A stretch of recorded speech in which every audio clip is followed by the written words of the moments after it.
Bonjour, dans cette vidéo, tu vas pouvoir apprendre à effectuer une intégration par partie. Alors cette vidéo est la première de la série, je vais donc expliquer un peu plus en détail le principe et la formule de l'intégration par partie. Ici, on aura effectué cette intégrale entre 0 et pi sur 2 de x sinus x. Alors la formule nous dit ceci, que l'intégrale de u'v aux bornes a et b est égale à u fois v à calculer directement aux bornes a et b, donc là il n'y a plus de primitive à chercher, on va voir les incidences que cela a, moins l'intégrale de uv', c'est-à-dire on le voit tout pile le contraire, on part de u'v, on arrive à uv'. Maintenant, en quoi consiste l'intégration par partie? Eh bien, à faire les bons choix. Qu'est-ce qu'on va attribuer à U? Qu'est-ce qu'on va attribuer à V? Plus précisément, qu'est-ce qu'on va attribuer à U' dans notre intégrale de départ? Et qu'est-ce que l'on va attribuer à V? Alors déjà, ce que l'on peut voir, c'est que le premier terme ici n'est plus une intégrale. C'est directement un calcul aux bornes. Du coup, eh bien, ce qu'on a là-dedans, ce qui va nous rester pour U et V, on s'en fiche complètement. Cela n'a pas d'importance, ça va marcher. Le problème qui va rester sera sur le deuxième terme, l'intégrale de uv'. Et là, il va falloir faire le bon choix au départ pour que l'intégrale de uv' soit quelque chose de simple à calculer. Enfin, disons, quelque chose que l'on sait calculer, quelque chose dont on possède, par exemple, une primitive. Alors, partons de notre exemple, x sinus x. Quel est le problème en réalité? Bien, évidemment, le problème, c'est que je ne connais pas de primitive de x sinus x. Modifier l'écriture de x sinus x, comme ça, paraît pas évident. Sinus est une fonction très simple. X également, on ne voit pas comment on pourrait modifier cette expression. Donc là, ici, l'intégration par partie a tout son sens. Qu'est-ce qui nous embête finalement? Eh bien, c'est x. C'est x qui nous embête, parce que si j'avais pas de x, si j'avais juste une fonction trigonométrique, je saurais intégrer. Je sais intégrer sinus ou cosinus. Est-ce que, par hasard, l'intégration par partie ne nous permettrait pas de nous débarrasser de ce x? Eh bien si, car la dérivée de x, c'est 1. On voit bien qu'en passant de gauche à droite, si j'arrivais à faire que x devient 1, je n'aurais plus de problème puisque je n'aurais qu'une fonction trigonométrique. Alors, qu'est-ce qu'il faudrait attribuer ici pour que x soit 1? Eh bien, il faudrait que x soit v. Si x est v, lorsque je vais passer de l'autre côté, eh bien, je dériverai v et j'obtiendrai donc 1.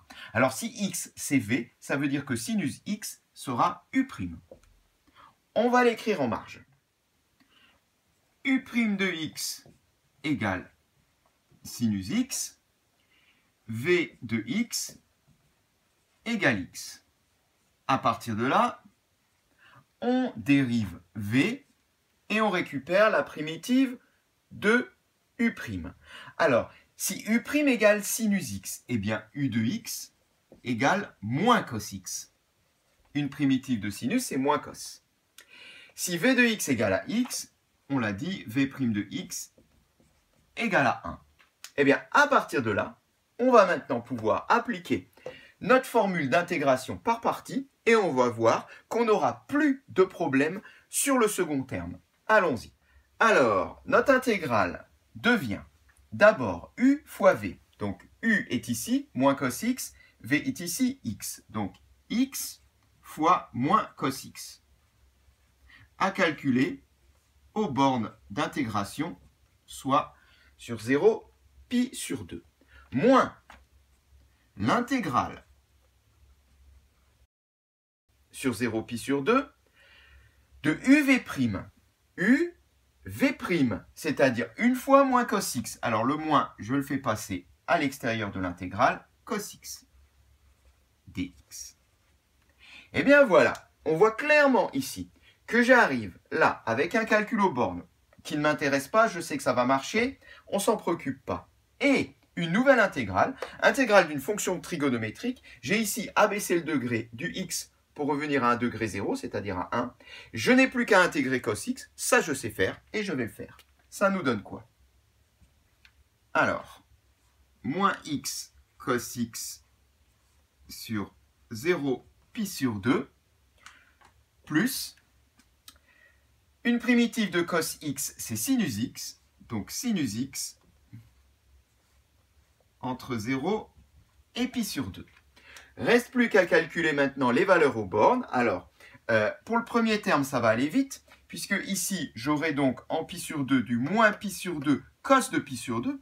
Mais cos de pi sur 2, ça fait 0. C'est réglé. En 0, qu'est-ce qui se passe? J'aurai ici du moins 0 fois quelque chose. Ça donne également 0. Autrement dit, notre premier terme ici est 0. Plus, sinus de pi sur 2, ça fait 1. Moins sinus de 0, ça fait 0. 0 plus 1, ça nous donne 1. Autrement dit, l'intégrale entre 0 et pi sur 2 de x sinus x dx est égale à 1. Cette séquence est terminée.